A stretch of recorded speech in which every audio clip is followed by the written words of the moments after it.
الحمد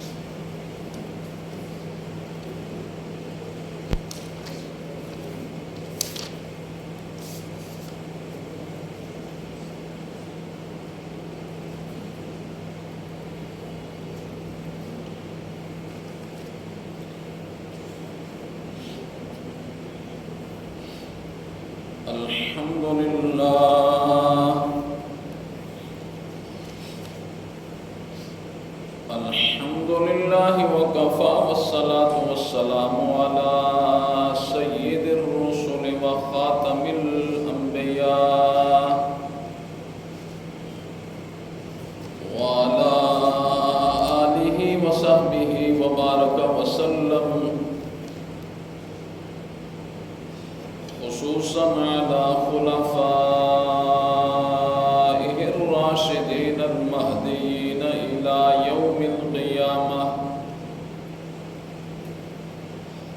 أما بعد فأعوذ بالله من الشيطان الرجيم. بسم الله الرحمن الرحيم. من يطع الرسول فقد أطاع الله ومن تولى فما أرسلناك عليهم حفيظا. ويقولون طاعة فإذا برزوا من عندك بيت طائفة منهم غير الذي تقول، والله يكتب ما يبيتون. فأعرض عنهم وتوكل على الله وكفى بالله وكيلا. وقال النبي صلى الله عليه وسلم: كل أمتي يدخلون الجنة إلا من أبى. قيل يا رسول الله ومن أبى؟ قال: ومن أطاعني دخل الجنة ومن عصاني فقد أبى. صدق الله العظيم وصدق رسوله النبي الكريم، ونحن على ذلك لمن الشاهدين والشاكرين، والحمد لله رب العالمين. اللهم صل على محمد وعلى آل محمد كما صليت على إبراهيم وعلى آل إبراهيم إنك حميد مجيد. اللهم بارك على محمد وعلى آل محمد كما باركت على إبراهيم وعلى آل إبراهيم إنك حميد مجيد. رب اشرح لي صدري ويسر لي أمري واحلل عقدة من لساني يفقهوا قولي. رب زدني علما، رب زدني علما، رب زدني علما.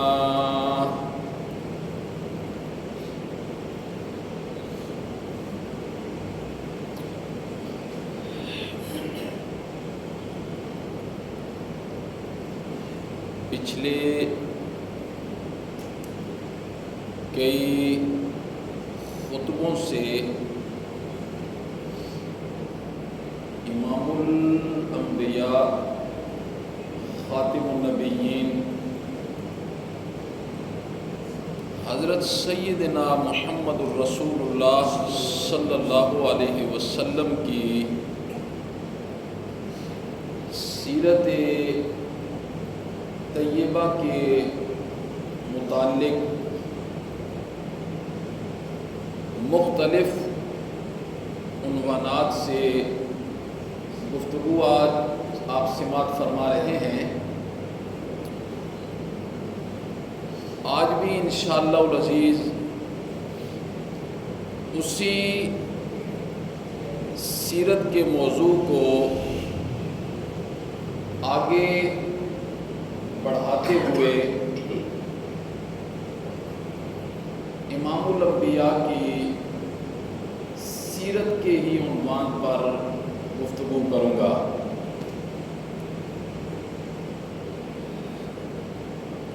اسلام کے بنیادی 5 ستون ہیں،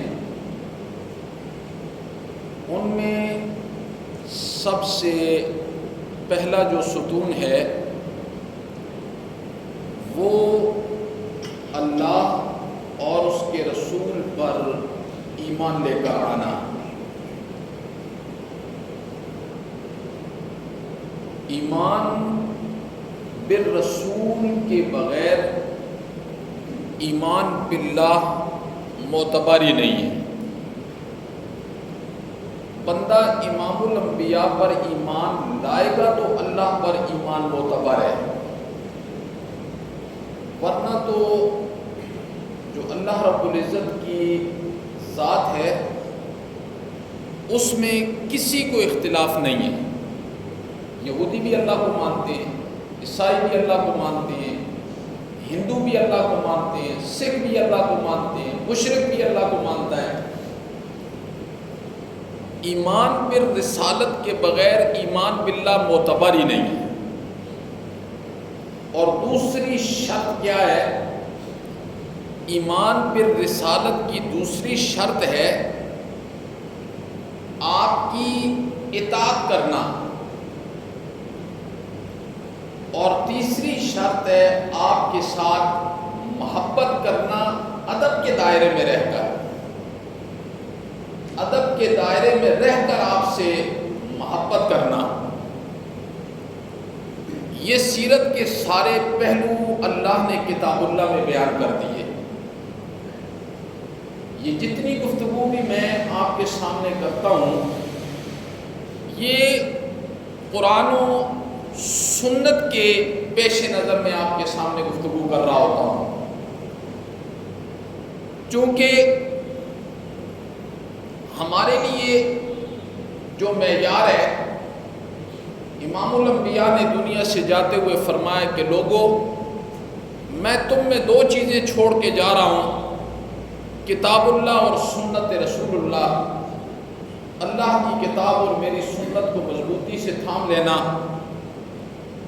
بڑے سخت قسم کے فتنوں کے دور آئیں گے اور فتنے رات کی تاریکیوں کی طرح حملہ کریں گے، لیکن اگر قرآن اور سنت کو مضبوطی سے پکڑ لو گے تو اللہ تمہارے ایمان کو بچا دے گا، ورنہ ایمان کا بچانا انتہائی ناممکن ہوگا۔ جس طریقے سے امام الانبیاء کی اطاعت ضروری ہے، آپ کے ساتھ محبت کرنا ضروری ہے، ادب کے دائرے میں رہ کر، اسی طریقے سے آپ کی نافرمانی سے بچنا بھی بہت ضروری ہے۔ آج جو میرا موضوع ہے وہ یہی ہوگا کہ آپ کی نافرمانی پر اللہ رب العزت کی طرف سے کتنا سخت ایک ڈراوا ہے، وعید ہے، رونگٹے کھڑے ہو جاتے ہیں کہ اللہ رب العزت کا جو ارشاد ہم قرآن مجید میں پڑھتے ہیں اور امام الانبیاء کی نافرمانی کے متعلق، یقین جانیے جس بندے کے سینے میں ایمان موجود ہوتا ہے، ایمان کی کرن موجود ہوتی ہے، وہ بندہ ایک دفعہ ہل جاتا ہے کہ اللہ رب العزت نے امام الانبیاء کی نافرمانی پر کس قدر وعیدیں سنائی ہیں۔ اور پھر اللہ رب العزت نے قرآن میں جا بجا کئی جگہ فرمایا وَمَنْ أَصْدَقُ مِنَ اللَّهِ قِيلًا، لوگوں مجھ سے زیادہ سچا اور کون ہے؟ مجھ سے زیادہ سچا سچا کوئی ہے، ومن اصدق من اللہ قیلا، بات کے اعتبار سے تو میں سب سے بڑا سچا ہوں۔ اگر میں سب سے بڑا سچا ہوں تو پھر میری بات کو مان کر میری بات کو اپنے دل و دماغ میں جگہ دینی ہوگی۔ اگر تم آخرت کی سختیوں سے، تکلیفوں سے، مصیبتوں سے اپنے آپ کو بچانا چاہتے ہو تو پھر میری بات کو اپنے دل و دماغ میں جگہ دینی ہوگی۔ یہ سیرت کے یہ پہلو آپ کو سننے میں بہت کم ملیں گے، یہ پہلو سننے میں بہت کم ملیں گے آپ کو۔ قرآن مجید کے انداز سے جو میں آپ کو آج چند باتیں گوش گزار کروں گا، انہیں ذرا آپ نے اچھے طریقے سے پلے باندھ لینا ہے۔ دیکھیے سورۃ النساء کی میں نے جو آیت تلاوت کی، اس میں اللہ رب العزت کہنا کیا چاہ رہے ہیں؟ اللہ نے فرمایا من یطع الرسول فقد اطاع اللہ، من یطع الرسول، جس نے میرے رسول کی اطاعت کی، فقد اطاع اللہ، اس نے حقیقت میں اللہ کی اطاعت کر لی۔ اس نے کس کی اطاعت کی؟ اس نے اللہ کی اطاعت کی۔ تو ایمان بالرسالت اس اعتبار سے بڑا ضروری ہے۔ ایمان اللہ نے کیا فرمایا؟ من یطع الرسول، جس نے میرے پیغمبر کی اطاعت کر لی، پیروی کر لی، میرے نبی کی نبوت کو مان گیا، شریعت کو اپنا لیا، فقط اطاع اللہ، اس نے تو اللہ کی اطاعت کر لی۔ ومن تولا، اور جو پھر گیا، میرے نبی کی اطاعت سے جو بندہ پھر گیا، آگے اللہ کیا کہنا چاہتے ہیں؟ فما ارسلناک علیہم حفیظا، میرا پیغمبر ہم نے آپ کو ان لوگوں پر نگران بنا کر نہیں بھیجا ہے، نگران بنا کر ہم نے نہیں بھیجا ہے۔ آپ کا کام ہے میری وحی کو لوگوں تک پہنچا دینا، آگے کوئی مانے یا نہ مانے، ہم نے کل قیامت والے دن آپ سے اس چیز کے متعلق نہیں پوچھنا ہے کہ اس بندے نے کیوں نہیں مانا، یہ بندہ کیوں نہیں تابع ہوا، تابعدار ہوا، ہم نے آپ کو نگران بنا کر نہیں بھیجا ہے۔ اور پھر کچھ منافق ہیں، نبی پاک صلی اللہ علیہ وسلم موجود ہیں مدینہ میں۔ یاد رکھنا منافق مکہ میں نہیں تھے، منافق مدینہ میں آئے۔ جب نبی پاک صلی اللہ علیہ وسلم کو اللہ رب العزت نے مدینہ میں عروج عطا کیا نا، تو وہاں ایک ٹولہ منافقین کا بھی آ گیا، جو ظاہری اعتبار سے سارے دین اور اسلام والے کام کر رہے تھے۔ تو اللہ رب العزت نے منافقین کی ایک جماعت کا حال ذکر کیا، ایک جماعت کا حال ذکر کیا اور قرآن نازل کر دیا۔ اسے ذرا آپ نے توجہ سے سننا ہے۔ اللہ کہتے ہیں وَيَقُولُونَ طَاعَةٌ، کچھ لوگ ایسے ہیں جو کہتے ہیں ہم تو نبی پاک صلی اللہ علیہ وسلم کی اطاعت کرتے ہیں۔ کچھ لوگ ایسے ہیں جو یہ کہتے ہیں وَيَقُولُونَ طَاعَةٌ، ہم تو نبی پاک کی اطاعت کرتے ہیں، فَإِذَا بَرَزُوا مِنْ عِنْدِكَ، اور جب وہ آپ کی مجلس سے، آپ کے سامنے سے اٹھ کے چلے جاتے ہیں، بَيَّتَ طَائِفَةٌ مِّنْهُمْ، رات کو اپنی الگ ڈیروں میں اکٹھے ہوتے ہیں گروہ، وہ منافقین جب آپ کی مجلس سے اٹھ کے چلے جاتے ہیں اپنے ڈیروں میں، رات کو جو ہے نا، رات کے اندھیرے میں، بیت کا معنی ہوتا ہے رات، بیت طائفۃ منہم، ان میں سے ایک گروہ رات کے اندھیرے میں، غیر الذی تقولو، وہ آپ کے ارشادات کے مخالف مشورے کرنے لگ جاتے ہیں، آپ کے ارشادات کے، وہ وَيَقُولُونَ غَيْرَ الَّذِي تَقُولُ، وہ آپ کے ارشادات کے مخالف چلنے لگ جاتے ہیں۔ وَاللَّهُ يَكْتُبُ مَا يُبَيِّتُونَ، اور اللہ لکھ لیتا ہے جو وہ رات کے اندھیروں میں بیٹھ کر میرے نبی کی مخالفت میں نئے منصوبے بناتے ہیں، اللہ انہیں لکھ لیتا ہے۔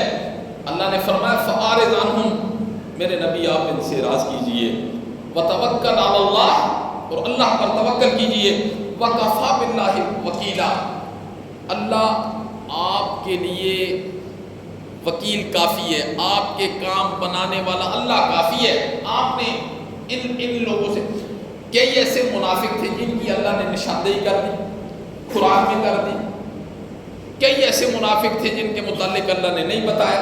اللہ نے فرمایا میں جانتا ہوں ان کی منافقت کے ہی نتیجے میں جو ان کے اندر منافقت ہے اسی کے مطابق میں ان کے ساتھ برتاؤ کروں گا.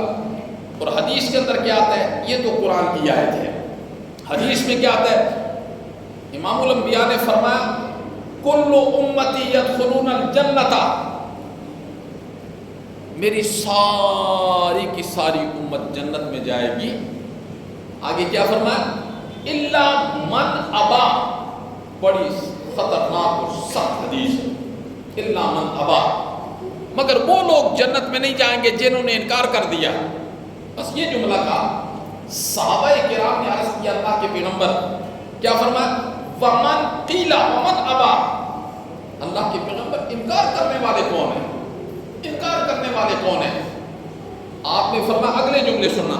قال امام الانبیاء نے فرمایا من اطاعنی دخل الجنت ومن عصانی فقد ابا، جس نے میری اطاعت کی اللہ اس کو جنت میں داخل کرے گا، اور جس نے میری اطاعت سے روح گردانی کی اس نے انکار کیا اللہ اس کو جہنم میں لے کر جائے.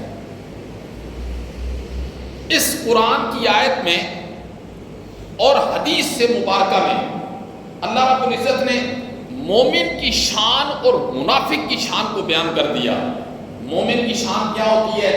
مومن کی شان تو یہ ہوتی ہے جب وہ امام الانبیاء کی نبوت کو مان جاتا ہے نا، مان جاتا ہے کیا؟ لا الہ الا اللہ محمد الرسول اللہ، اقرار ہے نا، یہ اقرار ہے. جب اقرار اپنی زبان سے کرتا ہے، اقرار اپنی زبان سے کرتا ہے، مومن کی شان یہ ہوتی ہے کہ پھر وہ اپنے اقرار کے مطابق اپنی بات کو عملی جامہ بھی پہناتا ہے، اس کا عمل بھی اس کے مطابق ہوتا ہے.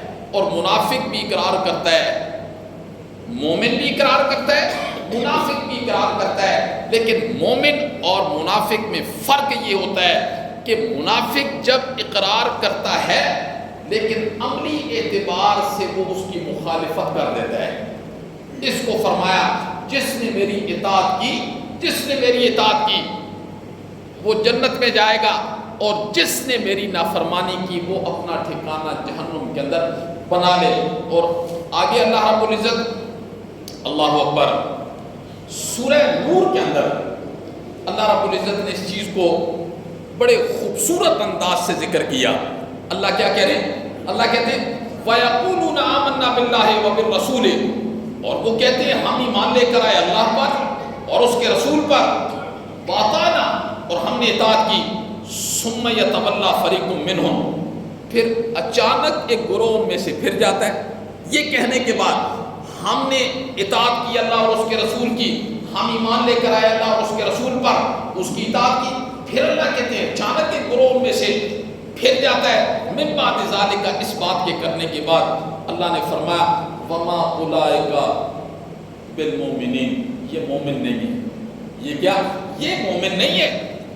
ایک طرف کہتے ہیں ہم اللہ کو مانتے ہیں، پھر کہتے ہیں ہم نبی پر ایمان لے کر آتے ہیں، ہم نبی کی اطاعت کرتے ہیں، لیکن اچانک جب وہ ان کے عمل دیکھے جاتے ہیں وہ اللہ اور اس کے رسول کے خلاف ہوتے ہیں. اللہ نے فرمایا یہ مومن نہیں ہے، یہ مومن نہیں ہے.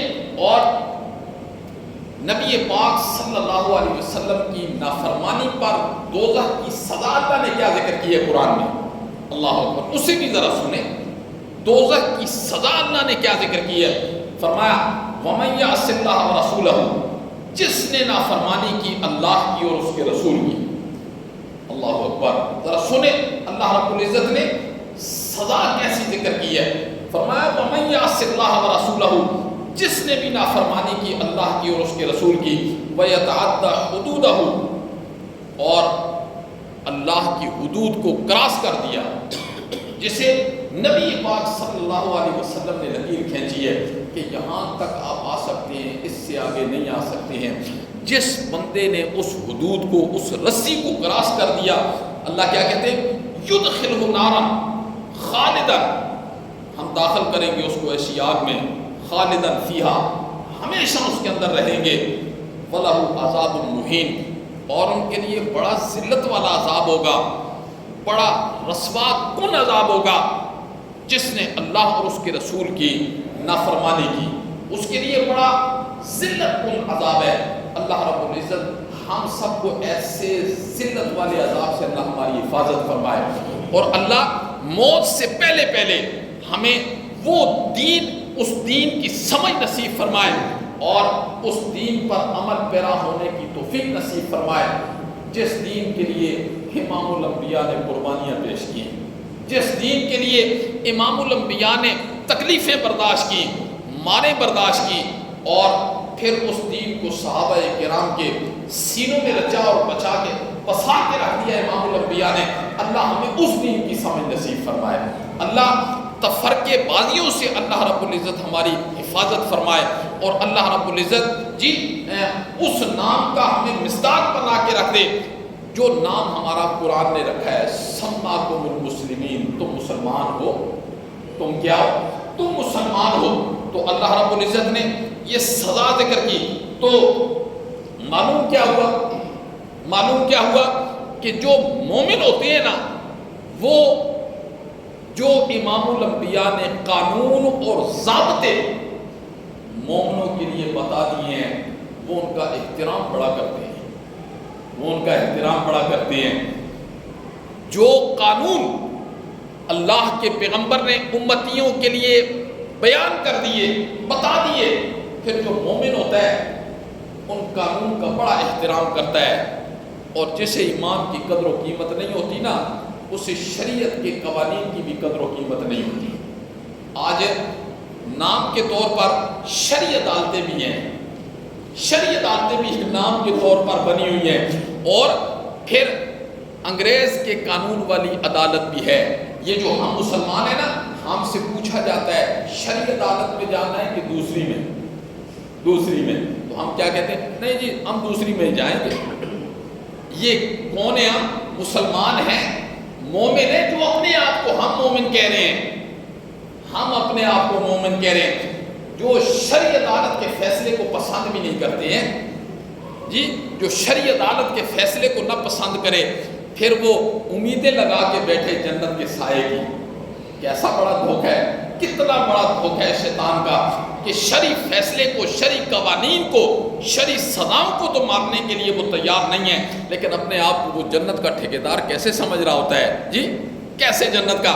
تو اس کا ذرا خیال رکھنا ہے، قرآن بار بار اس کی طرف توجہ دلا رہا ہے۔ تو فرمایا جو مومن ہوتے ہیں وہ اللہ رب العزت کے اور اللہ کے نبی نے جو قانون بنا دیے ان کا بڑا احترام کرتے ہیں۔ دیکھیے غلطی کوتاہی ایک الگ چیز ہے، گناہ ایک الگ چیز ہے، اسے آپ چھوڑ دیں، لیکن یہاں اور یہاں سے کم از کم اللہ کے پیغمبر کے قانون کا احترام بنتا ہے یا نہیں بنتا؟ بنتا ہے۔ جو ظاہر ہے کوئی احترام کرے گا جس کو قانون کا پتہ ہی نہیں ہوگا، جس کو پتہ ہوگا، جس کو پتہ ہی نہیں ہوگا وہ کیا احترام کرے گا۔ لیکن آج ہمارے سامنے جو دین پیش کیا جاتا ہے، میرا اللہ گواہ ہے، وہ دین نہیں ہے، وہ دین نہیں ہے جو نبی پاک صلی اللہ علیہ وسلم لے کر آئے اور صحابہ نے اس دین کو اپنایا۔ آج تو دین کا حلیہ بگاڑ کے نہیں رکھ دیا ہم لوگوں نے، دین کا حلیہ بگاڑ کے رکھ دیا۔ آج آنے والی جو نئی نسل ہے نا ہماری، ان کے لیے ایک نیا دین ہم نے بنا کے رکھ دیا ہے، اور وہ اسی چیز کو دین سمجھ کے اسی کے مطابق زندگی گزار رہے ہوتے ہیں۔ لیکن آپ اللہ سے دعا کیا کریں، اللہ ہمیں وہ دین دینا جو نبی پاک صلی اللہ علیہ وسلم لے کر آئے ہیں۔ مولا جو فتنوں والا یہ دین ہے، مولا اس سے ہماری حفاظت فرمانا۔ تو مومن تو اس کا احترام کرتے ہیں، اور جو اپنے آپ کو ان قوانین سے آزادی دلاتے ہیں نا، آزادی کہ ہمیں وہ قانون، قرآن والا قانون نہیں چاہیے، ہمیں نبی والا قانون نہیں چاہیے، اللہ نے فرمایا یہ اپنا ٹھکانہ پھر ہمیشہ ہمیشہ کے لیے جہنم کے اندر بنا دے۔ اور آگے قرآن نے ایک جگہ ارشاد فرمایا، اس سے ذرا توجہ سے سننا ہے۔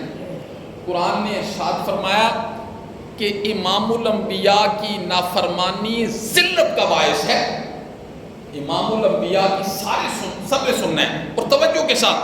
قرآن نے کہا امام الانبیاء کی نافرمانی ذلت کا باعث ہے۔ کیسی ذلت ہے اسے ذرا سنیے، قرآن نے کیسے ذکر کیا۔ یومئذ یود الذین کفروا،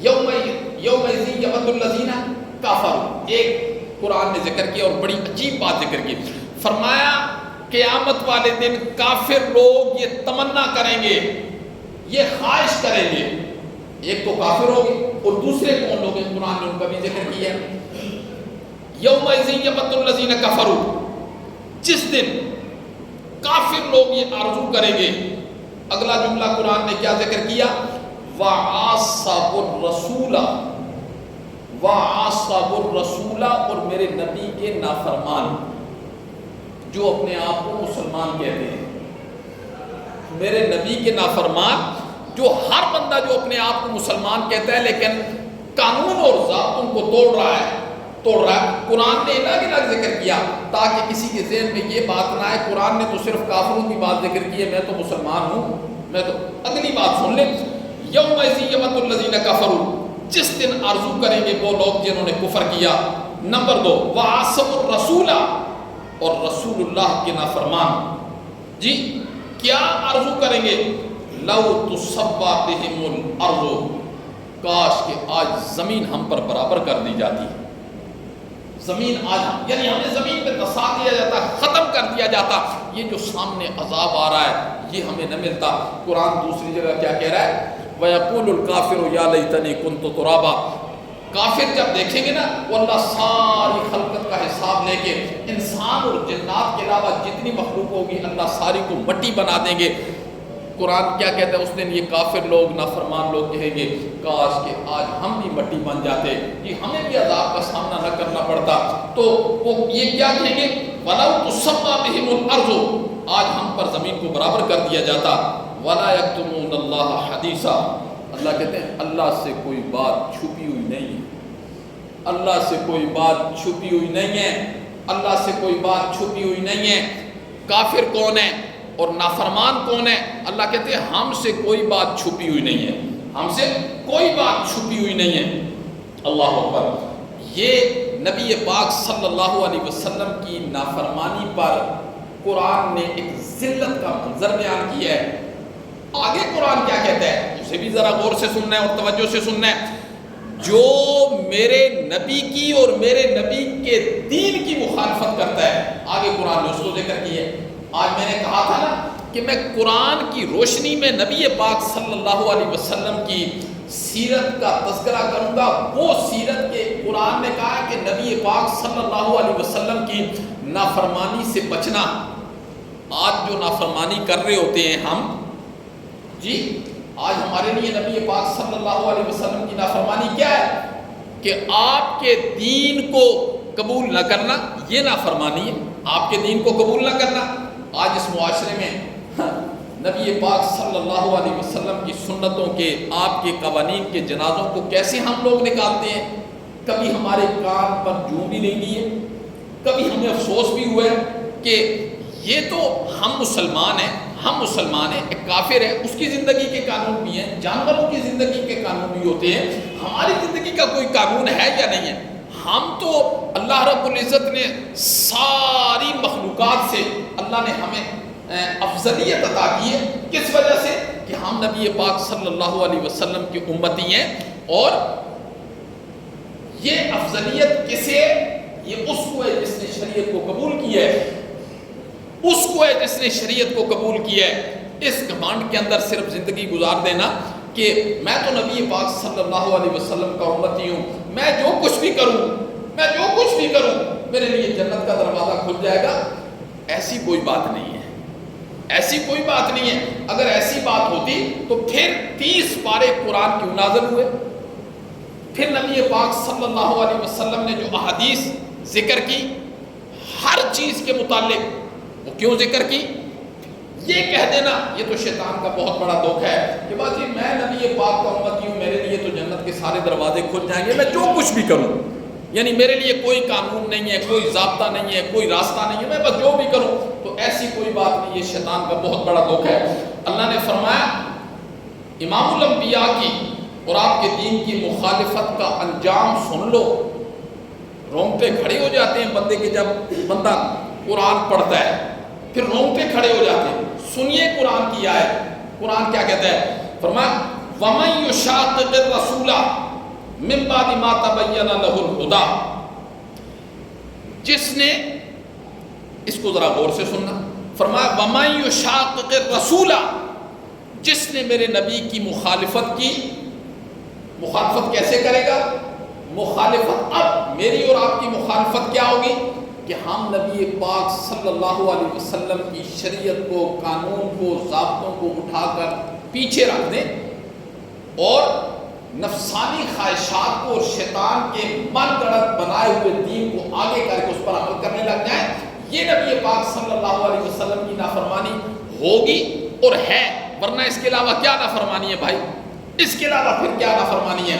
وَمَن يُشَاقِقِ الرَّسُولَ، جس نے نبی پاک صلی اللہ علیہ وسلم کی نافرمانی کی، مِن بَعْدِ مَا تَبَيَّنَ لَهُ الْهُدَىٰ، بعد اس کے کہ ہدایت بالکل سامنے آ گئی ہے.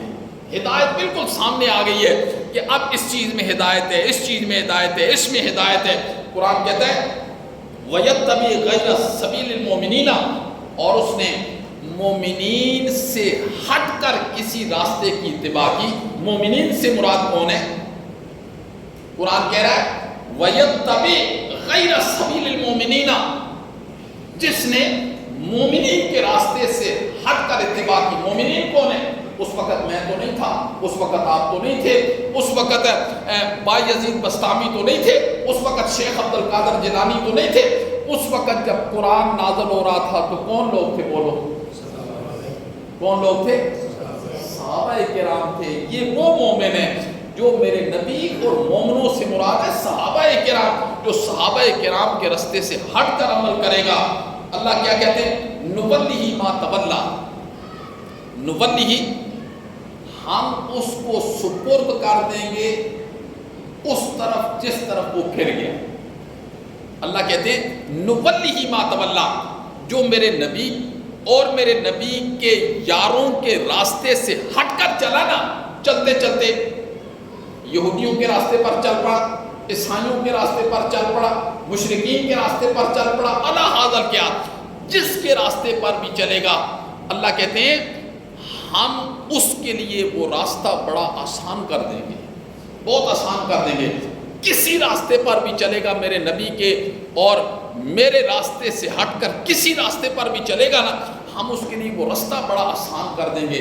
پھر شیطان اس کے دماغ کو یہ دستک دیتا رہے گا، یہ راستہ دیکھو نا کتنے سکون والا راستہ ہے، یہ کتنا اچھا راستہ ہے، اس میں کوئی تکلیفیں نہیں ہیں.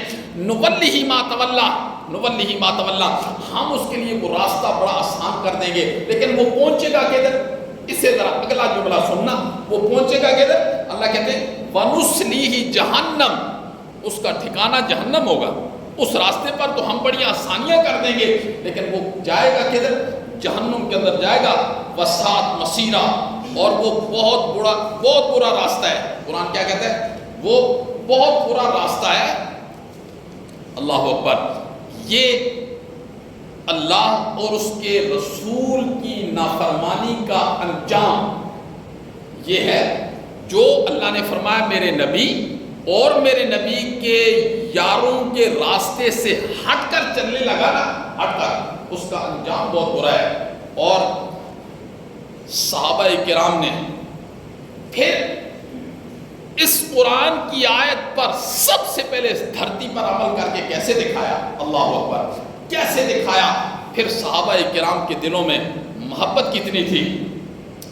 ایک قرآن نے ایک واقعہ ذکر کیا، سورۃ النساء کے اندر ذکر کیا، اور بشر نامی منافق کا ذکر کیا جو نبی پاک صلی اللہ علیہ وسلم کے پیچھے نمازیں پڑھ رہا ہے، سارے کام کر رہا ہے، جہاد میں جا رہا ہے. بشر منافق ہے، منافق. اس کا ایک یہودی سے لین دین کے معاملے میں تنازع ہو گیا. لین دین کوئی چھوٹا نہیں تھا، بہت بڑا لین دین تھا. لین دین کے معاملے میں ایک یہودی سے تنازع ہو گیا. تو وہ بشر نامی جو منافق تھا نا، بشر نامی منافق، اس نے کہا جی جو ظاہری طور پہ مسلمان تھا، اس نے کہا اچھا فیصلہ کعب بن اشرف سے کرواتے ہیں. کعب بن اشرف یہودیوں کا بہت بڑا عالم تھا اور یہودی کو پتا تھا کہ ہمارا جو مولوی ہے نا یہ پیسے لے کے بات ختم کر دیتا ہے، یہ پیسے لے کے، اس کو بھی پتا تھا. قرآن نے اسے ذکر کیا، اسے قرآن نے ذکر کیا سورۃ النساء میں کہ بشر نامی منافق کہنے لگا یہودی کو اس کے پاس جاتے ہیں. کہا ظاہری طور پر مسلم. اس نے کہا نہیں اس کے پاس نہیں جاتے, آپ کے نبی کے پاس جاتے.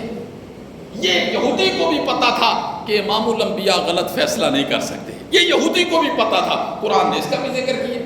یہ یہودی کو پتا تھا کہ نبی پاک صلی اللہ علیہ وسلم کے متعلق کہ وہ غلط فیصلہ نہیں کر سکتے. لیکن منافق کیا کہہ رہا ہے؟ کعب بن اشرف کے پاس جاتے ہیں. کعب بن اشرف یہودیوں کا بڑا عالم ہے. لیکن جب یہودی نے زیادہ اصرار کیا نا تو اس کے دل میں یہ بات آ گئی کہیں اسے میری منافقت کا یہ علم نہ ہو جائے.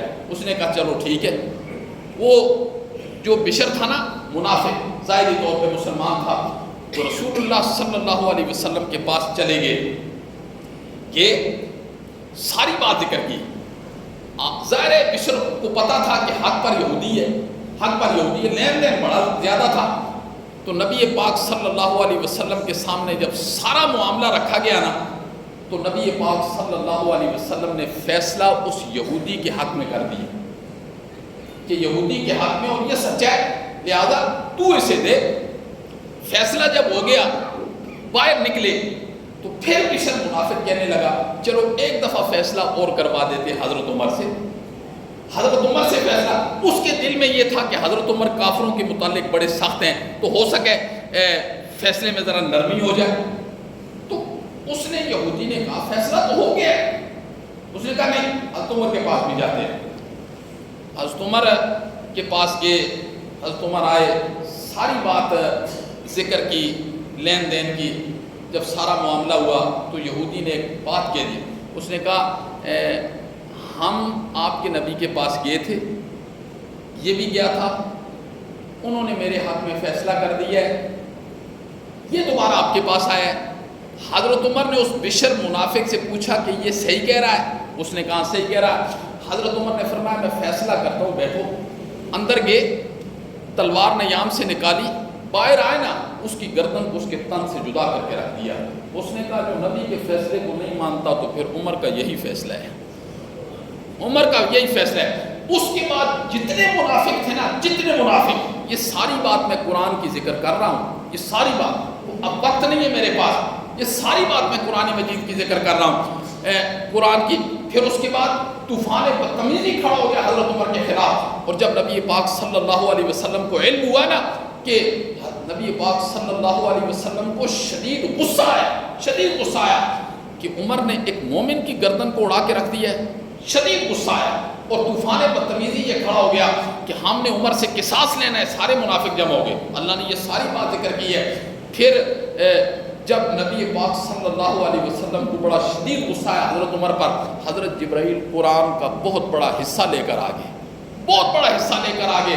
اللہ نے فرمایا نہ میرے نبی, عمر سچا ہے, یہ سارے منافق جھوٹے ہیں. عمر سچا ہے اور یہ ہیں بھی منافق ہیں. اللہ اکبر. اطاعت دیکھو. پھر نبی پاک صلی اللہ علیہ وسلم, قرآن کے 17 مقام ایسے ہیں, قرآن کے 17 مقام ایسے ہیں جو حضرت عمر نے زمین پر رائے دی ہے, اللہ نے قرآن بنا کے اتار دیا. 17 یا 19 مقام قرآن کے ایسے ہیں جی, حضرت عمر نے زمین پر رائے دی ہے, صرف رائے دی, اللہ نے قرآن بنا کے اتار دیا. فرمایا میرے نبی میں بھی کوئی کہتا ہوں جو عمر زمین پر کہتا ہے. میں بھی ایک مرتبہ حضرت عبداللہ ابن عمر, ان کے بیٹے ہیں حضرت عبداللہ ابن عمر اور حضرت مقداد, نبی پاک صلی اللہ علیہ وسلم کے صحابی ہیں. ان کے درمیان کوئی ذرا سخت کلام ہو گیا. حضرت عمر کے بیٹے اور حضرت مقداد اور حضرت عبداللہ بن عمر جو تھے نا, انہوں نے کوئی سخت بات کہہ دی. تو حضرت مقداد آئے, انہوں نے کہا امیر المومنین آپ کے بیٹے نے مجھے یہ جملہ کہا ہے. اس وقت حضرت عمر نے کہا میں قسم اٹھا کے کہتا ہوں کہ میں عبداللہ کی زبان کو بھی کاٹوں گا, قسم اٹھا لی. حضرت عبداللہ کو جب پتہ چلا نا, باپ کا تو پتہ تھا کہ باپ کتنا سخت ہے, بس وہ ایسے بھاگے, بڑے بڑے کبار صحابہ کو اکٹھا کیا اور صحابہ کو سفارشی بنا کے لائے کہ میرے بابا کی منت کریں مجھے معاف کر دیں. زبان تو انہوں نے کاٹ دینی ہے میری, ان کی منت کریں کہ مجھے معاف کر دیں. جب وہ بڑے کبار صحابہ کرام آئے نا تو حضرت عمر نے کیا فرمایا؟ حضرت عمر نے فرمایا میں نے اپنے ان کانوں سے نبی پاک صلی اللہ علیہ وسلم سے سنا ہے کہ میرے صحابہ کو میرے بعد تنقید کا نشانہ نہیں بنایا. اس نے حضرت مقداد کو غلط بات کہی ہے, میں نے ان کانوں سے سنا ہے کہ میرے کسی صحابی کو تنقید کا نشانہ نہیں بنانا. میں اس کی زبان کاٹ کے قیامت تک لوگوں کو تنبیہ کر رہا ہوں کہ میرے نبی کے صحابی کا کتنا مقام ہے. حالانکہ عبداللہ بھی صحابی تھا, بیٹا بھی صحابی ہے نا, وہ بھی صحابی ہے. لیکن بڑے بڑے کفار صحابہ نے کہا حضرت آپ قسم کا کفارہ دے دیں تو آپ ہماری بات مان لیں. حضرت عمر نے اس وجہ سے بات مان لی ان کی کہ آپ بھی نبی پاک صلی اللہ علیہ وسلم کے صحابی ہیں, اگر میں آپ کی بات نہیں مانوں گا تو لوگ پھر مجھے کہیں گے کہ کفار صحابہ کی بات کو نہیں مانے. لیکن چلو میں آپ کی بات مان لیتا ہوں, اپنی قسم کا کفارہ دیتا ہوں, لیکن جرم بہت بڑا ہے, جرم بہت بڑا ہے جو اس نے حضرت مقداد کے ساتھ جو بھی لفظ کیے, جرم بہت بڑا ہے. نبی کے صحابی کو یہ نہیں کہنا چاہیے. آج ہم لوگ کتنی احتیاط کرتے ہیں جی. نیٹ نے تو صحابہ کی دھجیاں اڑا کے نہیں رکھ دی. نبی پاک صلی اللہ علیہ وسلم کے جو یار ہیں, مجلس میں بیٹھنے والے ہیں, فلاں نے یہ کیا, فلاں نے یہ کیا, فلاں نے یہ کیا, تبری یوں کہتا ہے, فلاں یوں کہتا ہے. یہ بھی کبھی سوچے کہ قرآن کیا کہتا ہے؟ یہ بھی کبھی سوچے تبری یوں کہتا ہے, فلاں یوں کہتا ہے. یہ بھی کبھی سوچے صحابہ کے متعلق قرآن کیا کہتا ہے؟ یہ کبھی نہیں سوچا صحابہ کے متعلق اللہ کیا کہتے ہیں. اللہ کہتے ہیں رضی اللہ عنہم ورضوا عنہ, میں ان سے راضی ہو گیا, یہ مجھ سے راضی ہو گیا. اولئک هم المفلحون, یہ کامیاب ہیں.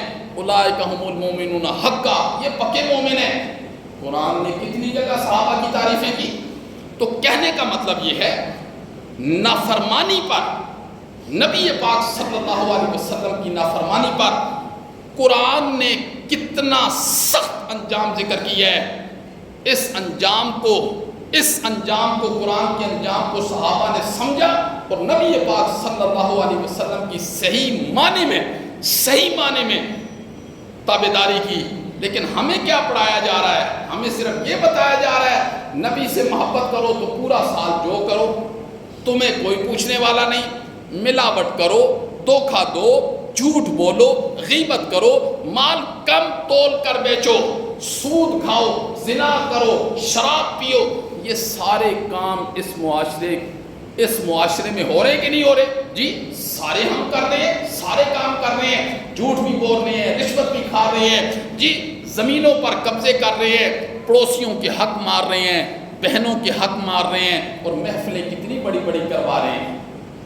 محفلیں کتنی بڑی بڑی کروا رہے ہیں. بہن کا حق دیکھو, بھائی کا حق دیکھو, پڑوسی کا حق دیکھو, ملازم کا حق دیکھو, ماتحت کا حق دیکھو, جس سے قرض لیا اس کو واپس نہیں کرنا ہے. سود ہے, جھوٹ ہے. کیا یہ دین ہے؟ یہ دین ہے. اس دین پر ہم جنت کے مستحق ہیں. اسی لیے قرآن نے فرمایا کہ میرے نبی کی نافرمانی کا جو انجام ہے نا, اس سے ڈر جاؤ. یہ بڑا سخت انجام ہے, بہت سخت انجام ہے. اللہ نے فرمایا تمہارے دماغوں کے اندر کبھی تصور بھی نہیں آ سکتا جی ابھی دنیا کی زندگی کے اندر کہ وہ انجام کتنا سخت آنے والا ہے. آج دیکھو, آج دنیا کے اندر یہ آج ہم رسوا نہیں ہو گئے. آج غزہ کی پٹی کو دھرتی سے مٹا دیا گیا ہے, فاسفورس اسلحہ استعمال کیا گیا. آج مسلمان کدھر ہیں؟ کتنے مسلمان ہیں اس دھرتی پر؟ آج صرف حملہ کون کرتا ہے, مارا کسے جاتا ہے, حملہ کروانے والے کون ہیں؟ یہ مسلمان مملکتیں صرف اور صرف بڑھ کے مارنے کے لیے ہیں. پر یہی ذلت ہے نا, اور کیا ذلت ہے؟ اسرائیل ہے کتنا سا ہے, اگر عرب والے پیشاب کریں تو اسرائیل بہ جائے اس کے اندر. اسرائیل کتنا سا ہے, لیکن کیا ہے, آج ہم نے نبی پاک صلی اللہ علیہ وسلم کے دین کے ساتھ غداری کی ہے تو اللہ رب العزت نے ہمیں دھرتی پر ذلیل و رسوا کر کے رکھ دیا.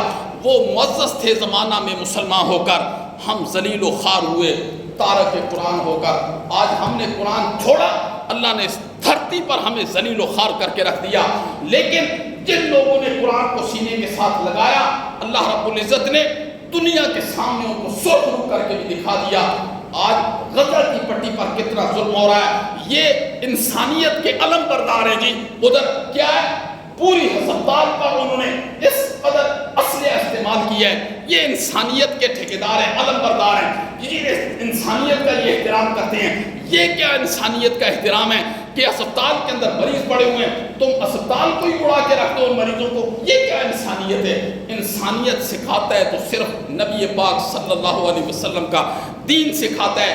یہودیوں کے اندر کیا انسانیت ہے، عیسائی کے اندر کیا انسانیت ہے، کسی بھی غیر طبقے کے اندر کیا انسانیت ہے؟ انسانیت کو قرآن سکھاتا ہے، انسانیت نبی کی شریعت سکھاتی ہے۔ اس لیے ہمیں نبی پاک صلی اللہ علیہ وسلم کے دین کے ساتھ وفاداری کرنی ہوگی، ورنہ غزہ والے حالات یہاں سے بھی دور نہیں ہیں، یہاں سے بھی دور نہیں ہیں۔ کبھی ہم نے ہم مولا وہاں نہیں جا سکتے، تو جانتا ہے ہم نہیں جا سکتے، لیکن کم از کم ہم انہیں یاد تو کر سکتے ہیں۔ نہیں یاد کر سکتے، دعاؤں میں یاد کر سکتے ہیں، کھانے کے وقت انہیں یاد کر سکتے ہیں، سونے کے وقت انہیں یاد کر سکتے ہیں۔ کم از کم جتنا ہم کر سکتے ہیں ہم سے اللہ اسی کے متعلق پوچھیں گے، ورنہ جس آگ کی لپیٹ کے اندر اس وقت آگے ہیں نا، تو ہماری باری بھی دور نہیں ہے۔ یاد رکھنا، جو ہم نبی پاک صلی اللہ علیہ وسلم کے دین کے ساتھ جو ہم مزاج کر رہے ہیں، اللہ ہمیں اپنی حفظ و ایمان کے اندر رکھے۔ پھر میں کہہ رہا ہوں وقت بڑا کم ہے، سورج زندگی کا غروب ہونے والا ہے، بہت کم وقت ہے۔ کبھی بیٹھ کر اپنے اللہ کے ساتھ، اللہ دور نہیں ہے، اللہ دور نہیں ہے، کسی طرف جانے کی ضرورت نہیں ہے۔ گھر کے کمرے میں بیٹھو تو اللہ تمہیں مل جائے گا، دکان میں بیٹھو تو اللہ تمہیں مل جائے گا، چلتے ہوئے راستوں پر بیٹھو چلو تو اللہ تمہیں مل جائے گا۔ بس یہ دل دکھانا ہے، اپنے اللہ کو دل دکھانا ہے، کسی طرف نہیں جانا، دل اللہ کو دکھاؤ، اللہ رب العزت انشاءاللہ قرآن والا راستہ دکھا دیں گے۔ اللہ عمل کی توفیق نصیب فرمائے۔